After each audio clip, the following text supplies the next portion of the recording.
नमस्कार, मैं हुसैन रिजवी। नमस्कार, मैं हूं मीनाक्षी जोशी। मीनाक्षी, इन दोनों मौसम देखिए बहुत सुहाना हो गया। 2-3 दिन पहले तक अगर आप देखें तो काफी आलस सुबह के वक्त लगती थी। सर्दी की वजह से लोगों की जान बिल्कुल आफत में थी कि वो कैसे बिस्तर से निकलें, लेकिन थोड़ा मौसम बेहतर हुआ है। बिल्कुल हुसैन, और ये बसंत ऋतु का असर है। जाती हुई सर्दी, बड़े होते हुए दिन, गुनगुनाती धूप, पेड़ों पर नए नए पत्ते, हरे भरे खेत, हर तरफ रंग बिरंगे फूल आंखों को बहुत सुकून दे रहे हैं। और कुछ दिनों बाद आमों के ऊपर बौर भी आने लगेंगे, जो आम के पेड़ हैं। कोयल की कूक भी सुनाई दे रही है आपको। बिल्कुल बिल्कुल। लेकिन ये खूबसूरत मौसम सबके लिए खुशियां लेकर आता हो ऐसा नहीं है। दुनिया में हर 5 में से 1 शख्स ऐसा है जिसके लिए कुदरत का ये करिश्मा, ये बदलते मौसम मुसीबत बन जाते हैं। हम बात कर रहे हैं उन लोगों की जो तमाम तरह की एलर्जी से बहुत परेशान रहते हैं। एलर्जी फूलों के पोलन से हो सकती है, बदलते टेम्परेचर से हो सकती है, कुछ लोगों को डस्ट की एलर्जी सिर दर्द देती है। और कहने को तो ये बहुत ही मामूली लक्षण है रोजमर्रा की जिंदगी को, लेकिन ये कितना मुश्किल बनाते हैं ये जिन्हें एलर्जी है वो बहुत अच्छे से जानते हैं। ये बहुत जरूरी बात आपने बाद में बताई। और इतना ही नहीं है, अस्थमा, रेस्पिरेटरी प्रॉब्लम्स के मरीजों का खतरा भी ऐसे वक्त में बढ़ जाता है। आंकड़े जरा सा हम बताते हैं आपको। बदलते मौसम में होने वाले 60% अस्थमा के अटैक हवा में मौजूद पोलन और डस्ट की वजह से होते हैं। चेंजिंग वेदर में होने वाली एलर्जी से जूझ रहे माता पिता भी सावधान हो जाएं, क्योंकि रिसर्च ये कहती है बच्चे में एलर्जी ट्रांसफर होने के चांसेस 50% रहते हैं। अगर माता पिता दोनों को एलर्जी है तो बच्चे को एलर्जी होने के चांसेस 75% हैं। और अगर आप भी बदलते मौसम की एलर्जी के सताए हैं, बदलते मौसम की एलर्जी के मारे हैं और बहुत सारे उपाय करके हार चुके हैं, थक चुके हैं, तो आज का ये खास शो आपके लिए बहुत जरूरी है देखना। और मेरा दावा यह है कि अगर आज आपने 40 मिनट का ये पूरा प्रोग्राम देखा, उस पर अच्छे से अमल किया, बारीकी से हर बात को समझा, तो एलर्जी की प्रॉब्लम खत्म हो जाएगी और बदलता मौसम आपके लिए भी खुशगवार हो जाएगा। क्यों स्वामी जी, मैं ठीक कह रही हूं ना? एकदम ठीक कह रही है मीनाक्षी जी।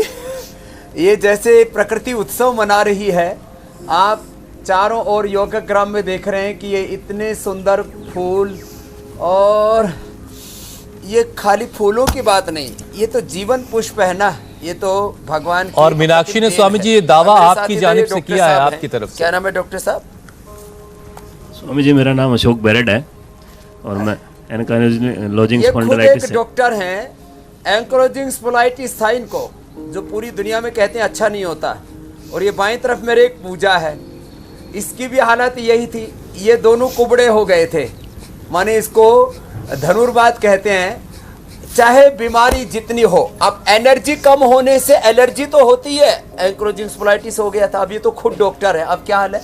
अब बिल्कुल अच्छा हूँ स्वामी जी, 2007 से आपको फॉलो कर रहा हूँ। 2007 से फॉलो कर रहे हैं। और पीड़ांतक नील गोल्ड और ऑर्थोग्रेड मैंने लिया 3 महीने।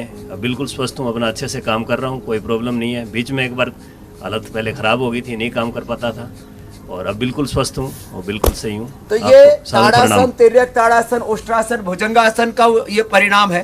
तेरे को कब से बेटा? बाबा जी, मेरे को पहले से ही था, लेकिन मुझे डिलीवरी के बाद राइट साइड से सो ही नहीं पाती थी। डॉक्टर से मैंने बात किया तो डॉक्टर ने कहा कि एनीस्थीसिया का प्रॉब्लम है। जब फिर दूसरे डॉक्टर से मिली तो उन्होंने कहा कि एनीस्थीसिया गलत लगा हुआ है, और दर्द बढ़ते जा रहा था, बिल्कुल भी चल नहीं पा रही थी। मैं यहाँ से 100 मीटर तक भी नहीं चल पा रही थी। तो ये मैं इसलिए बोल रहा हूँ, आज इसकी हालत ये है कि पूजा, मैं बाबा जी कल अपनी बेटी के साथ 4 राउंड लगाई हूँ यहाँ पे। क्या बात है जी, क्या बात है। और ये बात बताते वक्त चेहरे की खुशी जो है वो, अब देखो बेटी के साथ 4 राउंड लगाए हैं। बोल रहा हूँ, एक सीधा सा एक एग्जाम्पल देता हूँ हुसैन भाई। जी जी। 4 राउंड लगाए पूरे योगग्राम के, 2 किलोमीटर 3 किलोमीटर हो जाता है। ये इसलिए मैं कह रहा हूँ कि एलर्जी है क्या, एनर्जी कम हो गई हमारी आंखों की, हमारे कानों की, हमारे नाक की, हमारे गले की, हमारे फेफड़े की, हमारे लीवर किडनी की, आंतों की, स्किन की एलर्जी, एनर्जी कम हो गई तो फिर स्किन की एलर्जी, आंखों की, कान की, नाक की, फेफड़े की, पेट की एलर्जी हो जाती है। इसका सबसे बड़ा उदाहरण एक दूसरा भाई है। देखो, हम सुबह उठ करके एक तो ये कर लिया करें, ये नरेश, इसकी तो माँ को रेटिनाइटिस पिगमेंटोसा, इसका भाई एक तो चला ही गया संसार से, दूसरा बिल्कुल ब्लाइंड हो गया, और दूसरा भी ब्लाइंड हो गया। अब रेटिनाइटिस पिगमेंटोसा बोले पीछे की नसें सूख गई, अब ये मैकुलर डिजनरेशन, आंखों की नसें अब दोबारा से आएंगी नहीं। अब कितना विजन लौट आया? स्वामी जी ओम, मुझे बीच में प्रॉब्लम बहुत ज़्यादा बढ़ गई थी 4-5 साल पहले। फिर अचानक आपका एक दिन आपके लेक्चर में सुना कि इसका ट्रीटमेंट हो सकता है, लेकिन आदमी मेहनत करे। और सबसे बड़ी खुशी इस बात की हुई कि मैं धीरे धीरे जब मैं करता रहा, फिर 2 साल पहले आपने फिर बोला कि भाई इसका, पहले मैं भी नहीं मानता था कि इसका पूरा इलाज है, लेकिन जब आपने कहा कि इसका इलाज हो सकता है तो मैंने स्वामी जी प्रयास तेज किए। और एक समय ऐसा आया कि मैं बाइक चलाते समय 10 की स्पीड से नहीं चलाता, मैंने बाइक छोड़ दी थी। लेकिन स्वामी जी आज योग के आशीर्वाद से, आपके आशीर्वाद से, आपकी प्रेरणा से मेरा कॉन्फिडेंस इतना बढ़ गया कि I can drive at the speed of 80 kilometre per hour की स्पीड। जो 10 की स्पीड से बाइक चलाता था, 80 मैं की स्पीड से फराटेदार बाइक चला लेता हूं। हालांकि मेरी बाइक ऑटो रेस में है, लेकिन मुझे कॉन्फिडेंस जनरेट हुआ। और इसके लिए सबसे बड़ी चीज थी अनुलोम विलोम और प्राणायाम। चलो आशीर्वाद है। स्वामी जी, एक चीज और स्वामी जी, बताऊं, ऐसे आप बहुत जो सारे लोग देते हैं, ये 230 रुपए का 200 ग्राम देते हैं, जबकि जो बाजार में मिलता है वो 500 रुपए का 100 ग्राम मिलता है। जिन्हें योग ने ये जिंदगी जीने का कॉन्फिडेंस दिया है। लेकिन स्वामी जी, इस बदलते मौसम में एक बड़ी मुश्किल बात है कि हर 5 में से एक शख्स जो है, उदय बढ़िया हो रहा है। स्वामी जी, हर 5 में से एक शख्स जो है इस बदलते मौसम से परेशान है। चेंजिंग वेदर की वजह से फरवरी के महीने में लोग अलग अलग तरह की एलर्जी की गिरफ्त में आने लगते हैं। और अभी तो बहुत भारी भारी बीमारियों की बात हो रही थी, मैं छोटी छोटी बीमारियों की बात कर लेता हूं। सर्दी है, खांसी है, जुकाम, बुखार, ये बहुत आम परेशानियां बन जाती हैं। और ये सब कुछ इम्यूनिटी की वजह से होता है। तो आज कुछ ऐसा बताइए कि ये सारी प्रॉब्लम्स हमेशा के लिए परमानेंटली क्योर हो जाएं, फिर चेंजिंग वेदर का किसी पर कोई असर ना पड़े। पौना घंटा सूर्य की धूप में, अब देखो सूर्य बहुत अच्छा आ गया है। अब कोई बहाना नहीं बना सकता दिल्ली में सूर्य नहीं उगा, कि हरिद्वार में नहीं उगा, कि देश में नहीं उगा। अब सूर्य बढ़िया उग रहा है। सुबह सूर्य की धूप सारी एलर्जी को दूर करती है। ये कोई मजहबी बात नहीं है, ये एक विज्ञान है। सुबह पौना घंटा, सुबह 8 बजे से लेके और पौने 9 बजे तक हमारे साथ में कर लो। और जो किसी कारण से सुबह नहीं कर पाते, शाम को कर लो। सुबह एक बार इंडिया टीवी पर हमारे साथ योग कर लो। फिर देखो ये कर लो, भस्त्रिका कर लो, ऐसे यही कर लिया, ऐसे सुबह उठ करके सरसों का तेल डाल दिया, गाय का घी डाल दिया, सरसों का तेल, गाय का घी, बादाम, रोगन। चलो उष्टासन करो। ये अब नाक और फेफड़े में एलर्जी का सबसे ज्यादा असर होता है। उसके बाद स्किन पर भी आता है, आंखों को और कान पर आता है, पेट के ऊपर भी आता है। इसके ऊपर बात करेंगे। पहले मैं थोड़ा सा, ये नाक के अंदर से झिल्ली कमजोर हो गई, तो इसके लिए थोड़ा उष्टासन कर रहे हैं ऐसे, ब्रेथ को होल्ड करके। ये उष्ट्रासन अथवा अर्धोष्ट्रासन अथवा ये अर्धचंद्रासन, और एक ये गोमुखासन और फिर भुजंगासन। तो खड़े होकर के जो अभ्यास बताए, ये अभ्यास 4-5 अभ्यास कर लिए। और नाक में अणु तेल डाल लो। अब देखो मेरे सामने कितने सुंदर फूल हैं, यहां से लेकर। और ये फूल जो इंडिया टीवी भी देखेंगे उनको लगेगा एक तो प्रत्यक्ष जाके योगाग्राम निरामयम देखना चाहिए। ये कैक्टस के फूल हैं ये। अब ये एक एक कैक्टस कोई 1000 रुपए का मिलता है बाजार में। अब मेरे पीछे भी कितने सुंदर सुंदर फूल आप देख रहे हैं। इन सब फूलों के बीच में मैं बैठा हूं, लेकिन मुझे कोई एलर्जी नहीं है। कितने ही फूल खुशबू वाले हों, बिना खुशबू वाले, उनमें परागकण उड़ते हों, कोई समस्या नहीं है। क्यों? और उससे अच्छा लगता है, बल्कि मन इतना प्रसन्न हो जाता है, ऐसा लगता है सारी दुनिया मुझे जीतनी, सारी दुनिया को स्वस्थ समृद्ध संस्कारों वान परम वैभवशाली मुझे बनाना। इंद्रम वर्धन्तो अप्तः विश्वमार्यम अपग्रंथो रावण। तो मैं बात ये कह रहा था कि आप ये योगाभ्यास करके अपनी अंदरूनी ताकत बढ़ाओ। एक ही संकल्प है, एनर्जी बढ़ाओ, एलर्जी मिटाओ। सीधी सी बात है। अब ये कमलेश यादव इधर बैठा बैठा मुस्कुरा रहा है, पूरी चांदी हो रखी इसके बालों की, सफेद हो रखे। लेकिन अल्सरेटिव कोलाइटिस, पेट की इतनी भयंकर एलर्जी थी, 10-10 बार जाता था टॉयलेट के लिए, खून आता था, आम आते थे, जो पहले का बना हुआ खून वो निकल गया। अल्सरेटिव कोलाइटिस में नया खून बनता नहीं था, उसकी आंव बन जाती थी। अब ये ठीक होके कि बैठा है, आनंद है इसको। चलो उल्टे लेटो, ऐसे करना है। तो ये अभ्यास पूरे एलर्जी को मिटा देंगे, एनर्जी दे देंगे। ऐसे भी कर सकते हैं, हाथ ऐसे रख करके, और ऐसी मुट्ठी रख करके ऐसे भी कर सकते हैं। देखो ऐसे, ये ऐसे ऐसे करना है, ये ऐसे ऐसे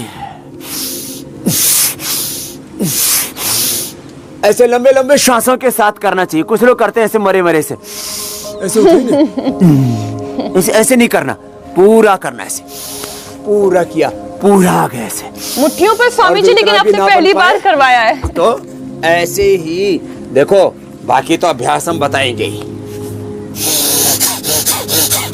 स्वामी जी पूरा एक दिन का कार्यक्रम जो है इस पर फिर से डेडिकेट करेंगे। ये जोर के वाला कि जो गलतियां होती हैं लोगों से अलग अलग आसनों के वक्त, वो फिर से दुरुस्त की जाए, क्योंकि जैसा कि आप अभी बता रहे थे कि लोग जगह जगह गलती करते हैं, उसके बाद शिकायत करते हैं कि उन्हें पूरा फायदा नहीं मिल रहा है। अच्छा स्वामी जी, फरवरी का महीना कहें या बसंत का ये मौसम सेहतमंद लोगों के लिए हर लिहाज से बहुत बेहतर है, लेकिन कोरोना ने जिन लोगों को परेशान किया पहले, जो कोरोना से रिकवर हुए, उनके लंग्स जो है वो कमजोर हुए हैं पहले के मुकाबले। तो इस बदलते मौसम में ऐसे लोगों के लंग्स भी मजबूत रहें पहले के मुकाबले और हेल्दी हो जाएं, उसके लिए भी कुछ आसन करवा दीजिए। इसके 10 छोटे छोटे उपाय बता देता हूं। एक तो ये भस्त्रिका करना है 2 मिनट से लेके 2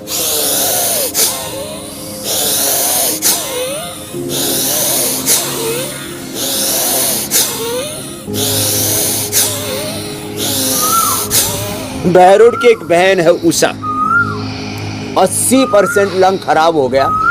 डॉक्टर ने जब टेस्ट किया तो बताया जी तेरे तो फेफड़े में 1% फेफड़ा दिख रहा है, बाकी सब गायब हो गया, ढक गया उससे, कफ कोल्ड से। हाँ। और बोले आप, और साथ में ऊपर से कैंसर हो गया, वो तक ठीक हो गई। उषा की जीवन में उषा आ गई। ये तो आज ही की बात, अभी की बात बता रहा हूं।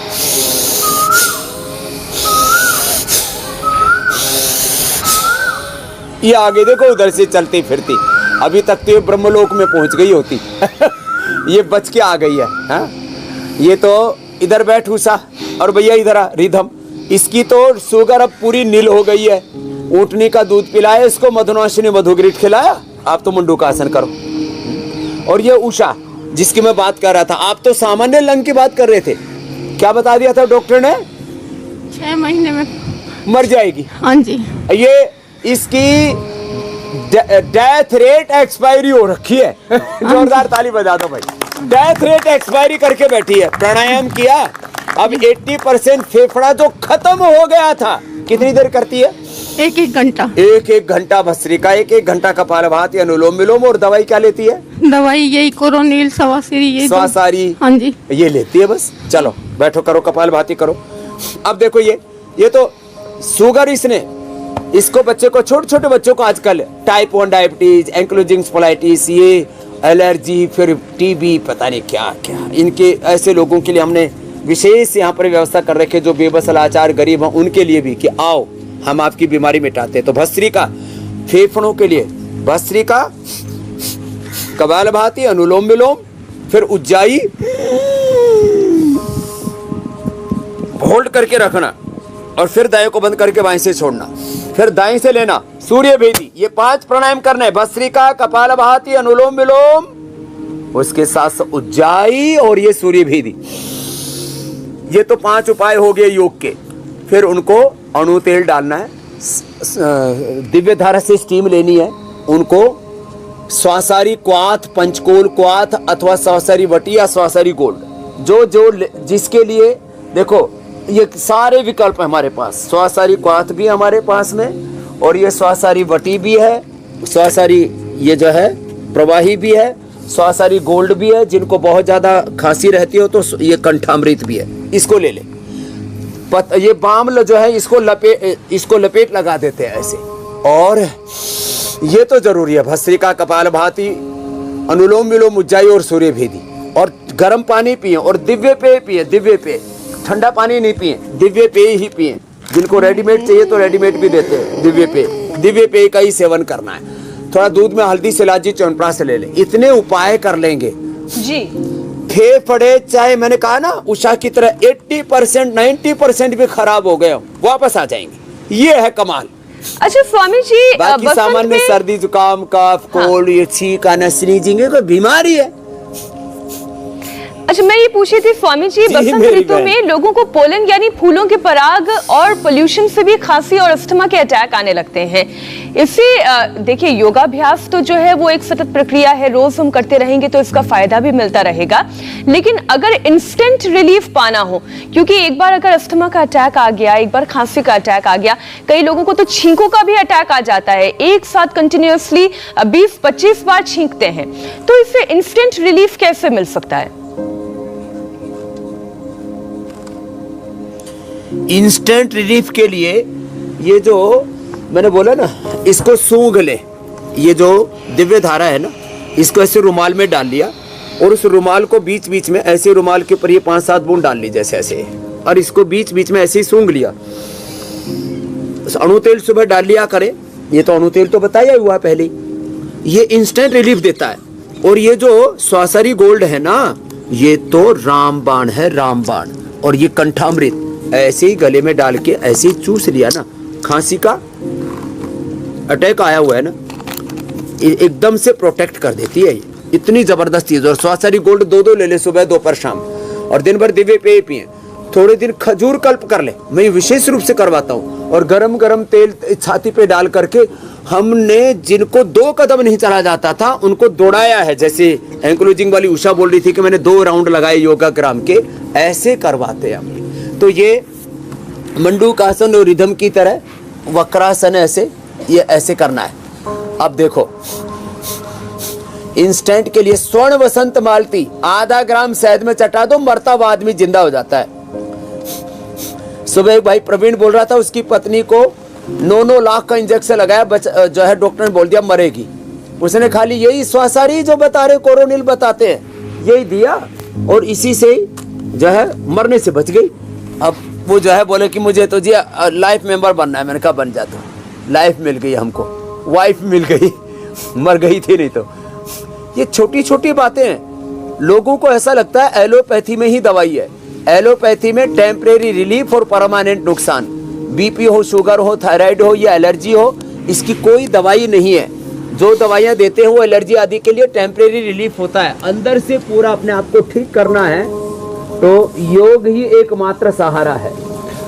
अच्छा स्वामी जी, एक बड़ी मुश्किल है, हालांकि हमारे शरीर को ईश्वर ने, अल्लाह ने इतने खूबसूरत तरीके से बनाया है कि वो बार बार हमें इंडिकेशन देता है कि आप किसी परेशानी में आने वाले। तो अस्थमा की शुरुआत भी एक तरह की एलर्जी से ही होती है, जो बाद में क्रॉनिक अस्थमा का रूप ले लेती है, फिर आर्टिकेरिया में तब्दील हो जाती है। तो ये शुरुआत में कैसे समझा जाए कि ये फलात जो एलर्जी मुझे हो रही है, ये बाद में किसी बड़ी परेशानी की वजह बन जाती है, क्योंकि लोग नज़रअंदाज कर रहे होते हैं। तो कैसे रीड किया जाए कि कौन सी एलर्जी बाद में अस्थमा में बदल सकती है, कब तो हमें ज़्यादा होशियार रहने की ज़रूरत है?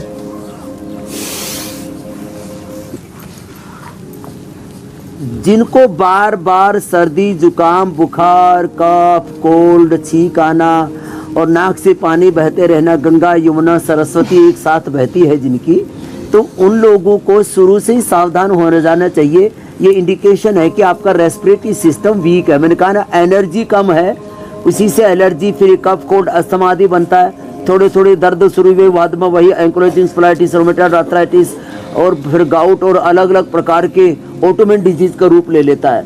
थोड़ा थोड़ा पित्त बढ़ा और बाद में पता लगा तो अल्सरेटिव कोलाइटिस हो गया और भयंकर अलग अलग प्रकार के उपद्रव हो गए, पाइल्स, फिशर, फिस्टुला हो गया और स्किन सोराइसिस, लिकोडर्मा, एक्जिमा तक हो गया, पूरा शरीर गलने सड़ने लग गया। तो छोटी सी बीमारी शुरू होती है।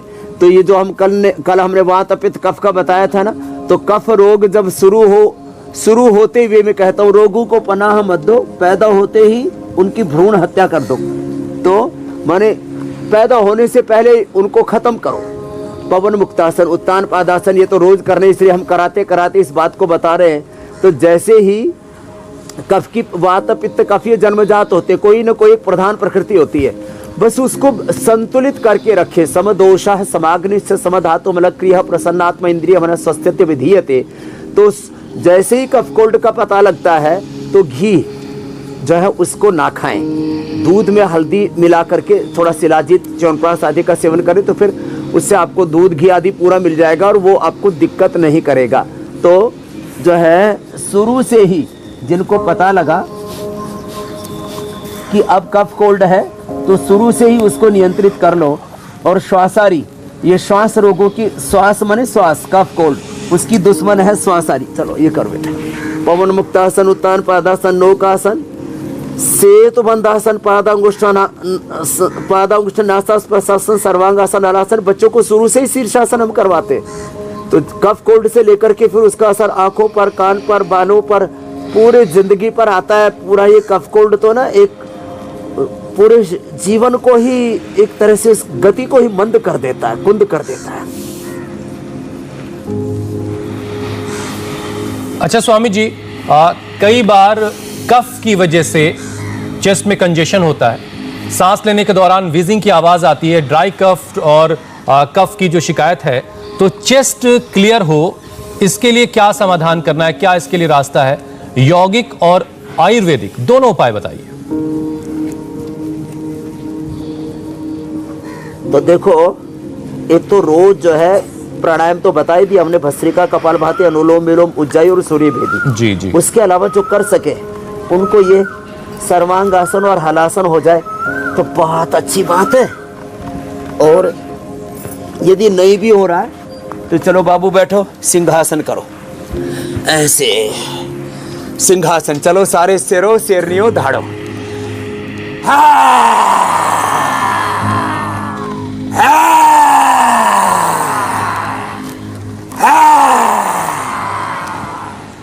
ये कंजक्शन अंदर के जो भी ये गले में अवरोध है ना, सारे खुल जाते हैं, इतना जबरदस्त है। फिर जो है एलोवेरा, हल्दी और सेंधा नमक का, उसमें थोड़ा सा त्रिकोटा डाल सकते हैं, उसका गरारा करना चाहिए जो मैंने बताया। उससे तो कफ कोल्ड से लेकर के गले की सारी एलर्जी से लेकर के सारे अवरोध तो हटते हैं, उससे छाले भी दूर हो जाते हैं। एलोवेरा, थोड़ी सी हल्दी, थोड़ा सेंधा नमक डाला, एकदम अच्छा हो जाता है गला। ऐसे ही सिंहासन करना चाहिए। और जो कर सके उनको मत्स्यासन भी करना चाहिए। पीछे ऐसे झुक गए, और ये यदि हो जाए तो बहुत अच्छी बात है, ना हो तो कोई बात नहीं, ये भी कर लिया। करने के लिए तो हम इतना बताते हैं, लेकिन करने से होगा। त्रिकटु चूर्ण, त्रिकटु चूर्ण ले लें, सीतोपलादी चूर्ण ले लें, या जो है स्वासारी पाउडर ले लें। ये हमने सब रखे हुए। ये त्रिकटु, सीतोपलादी, स्वासारी 1-1 ग्राम शहद से चाट करके खा लिया, और जो है तो पूरा गला ऐसे टनाटन हो जाएगा जैसे मैं लाखों घंटे बोल चुका हूँ। करीब मुझे 30 साल हो गए बोलते बोलते, लेकिन एक बार भी मेरी बोलती बंद नहीं हुई। यहाँ तो जिसको देखो बोला ही नहीं जा रहा यार। तो और करीब 2 साल से तो हम भी इस बात के गवाह। गला ही नहीं बैठा कभी, गला खराब नहीं हुआ कभी। अच्छा स्वामी जी, ओमिक्रॉन के मामले अब हर दिन 1 लाख से कम आने लगे हैं कोरोना के केसेस, लेकिन बदलते मौसम में वायरल फीवर लोगों को खूब हो रहा है। बुखार तो 4-5 दिन बाद उतर जाता है, लेकिन उसके बाद कमजोरी लोगों में काफी हो रही है। तो बुखार चला जाए उसके बाद कैसे खुद का ख्याल रखा जाए ताकि इम्यूनिटी पहले के तरह से मजबूत भी रहे और जो कमजोरी है वो भी लंबे वक्त तक महसूस ना हो? 5 तरह के बुखार के बारे में बताता हूँ जी। एक तो लोगों को ये खूब कला मुनक्का अंजीर टाइफाइड वाला बुखार, ये राम राम राम, बड़ा खतरनाक होता है। खूब कला मुनक्का अंजीर ले ले टाइफाइड वाले के लिए।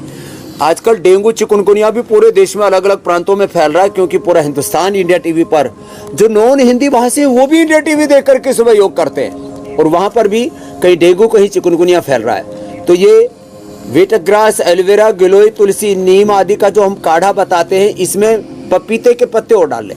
ये पपीते के पत्ते, अनार, फिर वीटग्रास, एलोवेरा, और उसमें ये डाल करके गिलोय, इससे पपीते के पत्तों से और गिलोय से, एलोवेरा से एकदम से वो प्लेटलेट बढ़ जाते हैं, आदमी मरने से बच जाता है। फिर जिनको मलेरिया हो जाता है तो गिलोय और चिरायता कुटकी के साथ साथ उसको करंज होता है, करंज के बीज का उसका पाउडर कर लेते हैं, और उसको थोड़ा सा नींबू डाल करके और थोड़ी उसमें कसीस 100 ग्राम में 3 ग्राम कसीस भस्म डाल के थोड़ा नींबू डाल करके उसको एक बार सुखा के रख लिया, आधा ग्राम दे दो, उससे डायबिटीज और बुखार दोनों रफू चक्कर हो जाते, इतनी जबरदस्त चीज है। बाकी तो सामान्य बुखार सुदर्शन घनवटी या ज्वरनाशक वटी या जरनाशक क्वाथ या गिलोय चरायता कुटकी जो हम उपलब्ध कराते, इन्हीं से ही काढ़ा पीने से ठीक हो जाता है। फिर इसमें बुखार में जो आपने बताया, किसी को कफ कोल्ड से ही बुखार हो जाता है तो स्वासारी से ही ठीक हो जाता है। और कमजोरी आ जाए ना तो मुनक्का और अंजीर तो भिगो के ले, मुनक्का अंजीर खजूर, ये इम्यूनोग्रिट और इम्यूनोग्रिट गोल्ड, ये तो इसके लिए रामबाण है कमजोरी के लिए। बाकी अश्वगंधा रिष्ट या अश्वगंधा का कैप्सूल जो हमने बहुत बार सबको बताया हुआ है, ये अश्वगंधा या अश्वगंधा का कैप्सूल, अश्वगंधा रिष्ट, ये सारी चीजें अंदरूनी कमजोरी के लिए रामबाण है। और ये इम्यूनोग्रिट और इम्यूनोग्रिट गोल्ड एक एक गोली या दो दो गोली सुबह दोपहर शाम 3 बार खिला देते हैं, एकदम आदमी ऐसे घोड़े की तरह दौड़ने लगता है। ये है कमजोरी को मिटाने के उपाय।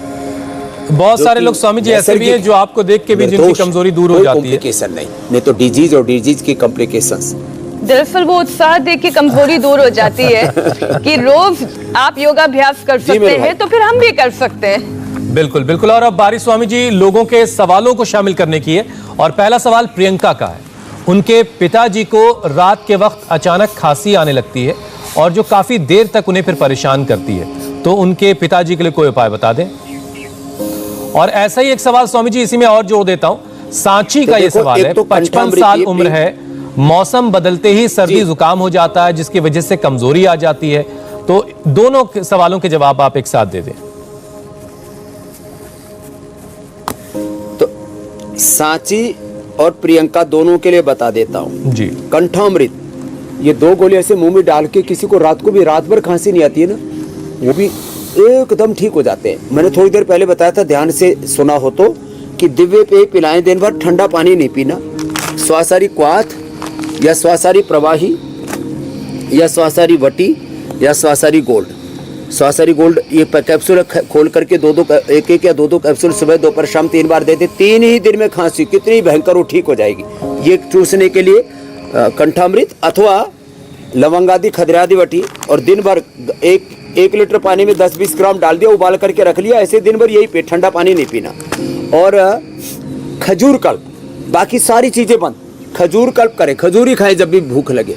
और ज्यादा ही भूख लगे किसी किसी को तो चना भुना हुआ अथवा चने की रोटी खा लें और उसको च्यवनप्राश या हनी लगा करके खा लें, 3 दिन में खांसी ठीक। मैंने तो जिनको 2-2 साल से खांसी ठीक नहीं हो रही थी उनको ठीक किया है, खाली यही चीजें करवा करके, और उनको लंग बस्ती और करा दे। गरम गरम सरसों का तेल या तिल का तेल छाती पर, उसको और कुछ नहीं हो तो एक कढ़ाई में तेल गरम करके और उसमें गर्म कपड़ा थोड़ा सा जो सुहाता उससे ही बार बार ऐसे करते रहे, और थोड़ा सा ये दिव्य धारा या पतंजलि बाम इसकी लपेट और कर ले, एकदम से ये तो माने इंस्टेंट बेनिफिट वाला काम है, हॉस्पिटलाइजेशन नहीं होता, इतना जबरदस्त है।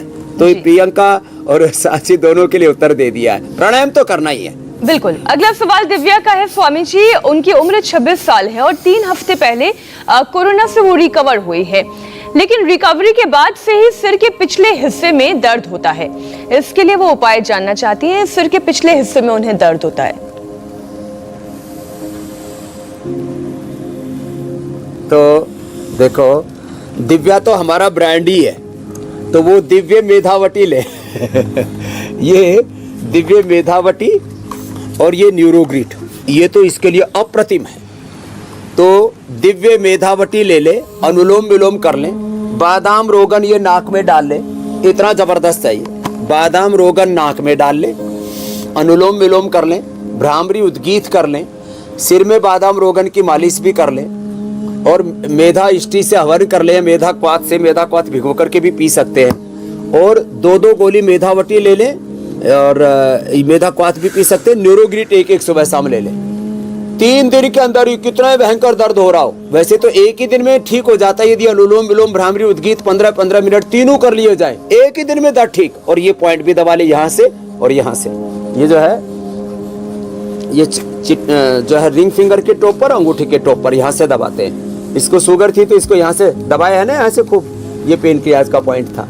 तो ऐसे ही एक्यूप्रेशर भी साथ में कर लेते हैं, तो ये तो सिर का दर्द, माइग्रेन पेन कितने भयंकर हो, आगे पीछे कहीं पर भी हो रहा हो, और कोरोना के बाद तो सिर के साथ आंखों की भी समस्या आ जाती है, तो आई ग्रिट ले ले, कानों में भी गड़बड़ आ जाती है तो ईयर ग्रिट ले ले, नाक भी गड़बड़ हो जाता तो लगातार अणु तेल डालते रहे, ठीक हो जाएंगे। फेफड़े भी गड़बड़ हो जाते तो श्वासरी उसके बाद भी ले लें, ऐसा नहीं कि कोरोना के समय खाना है। ये ऐसे छोटे छोटे उपाय हैं, इनको अपनाएंगे तो बड़े बड़े रोगों को ढा पाएंगे। दिव्या जी के साथ और बिल्कुल का समाधान बता दिया मीनाक्षी बहन। अब स्वामी जी कार्यक्रम के अगले पड़ाव की तरफ चलते हैं। स्वामी जी, एक जान है और बीमारियां हजार हैं, तो आज कुछ ऐसा नुस्खा आप बताएं जिससे शरीर को जो तमाम अलग अलग तरह की एलर्जियां जो परेशान करती हैं उनसे वो बच सकें। एक नुस्खा कोई ऐसा हो जो घर के किचन में मौजूद हो। अंग्रेजी में मैजिक ट्री बोलते हैं लोग, जादुई पेड़ है, उसको अंग्रेजी वाले मोरिंगा बोलते हैं। तो ये मोरिंगा के पत्ते, इनको लेकर के थोड़े से पत्ते और एलोवेरा, उनका सब्जी में उसमें आटे में भी मिलाकर के इसके आटे रोटी भी बना सकते हैं। और इसमें मोरिंगा के साथ जिनको थोड़ा और ही ज़्यादा टेस्टी चाहिए तो वो तुलसी भी डाल सकते हैं, थोड़ा हल्दी अदरक आदि लौंग आदि भी डाल सकते हैं। तो देखो हमने मोरिंगा की टैबलेट भी बना रखी है, जो आलसी आत्माएं हैं जिनको मोरिंगा नहीं मिल पाता है, खोज नहीं पाते हैं, उनके लिए। तो ये मोरिंगा, इसकी चाय बना करके पी लें। अब ये थोड़ी देर के अंदर आप देखेंगे, जब तक आप कल का प्रोग्राम बताएंगे ये हमारी चाय तैयार हो जाएगी। और ठीक है स्वामी जी, हम कल के कार्यक्रम के बारे में दर्शकों को बता दें क्योंकि वो उसका भी इंतजार सबको रहता है। तो बदलते मौसम में पेट खराब, एसिडिटी, गैस्ट्रिक की परेशानी, तो इसका क्या है इलाज? फूड पाइप में जलन, पेट में दर्द, मरोड़, तो किस आयुर्वेदिक उपाय से अल्सर होगा क्योर? कब्ज, कोलाइटिस का परमानेंट इलाज? योग गुरु देंगे मजबूत पाचन का कंप्लीट समाधान कल सुबह 8 बजे। तो पेट से जुड़ी हर परेशानी का हल कल स्वामी रामदेव आपको कार्यक्रम में बताएंगे। स्वामी जी, मेरा ख्याल अब तैयार हो चुका है। चाय भी तैयार हो गई है। अच्छा, मोरिंगा को स्वामी जी सहजन भी कहते हैं कुछ इलाकों में शायद। इधर हमने उपचार बता दिया, अब आगे समाचारों की गति आप बढ़ाते रहिए इंडिया टीवी पर। बहुत बहुत धन्यवाद। बहुत बहुत शुक्रिया स्वामी जी, बहुत बहुत धन्यवाद। धन्यवाद। इंडिया टीवी हर वक्त हर जगह डाउनलोड करने के लिए सर्च करें India TV news Google play store या ऐप स्टोर पर।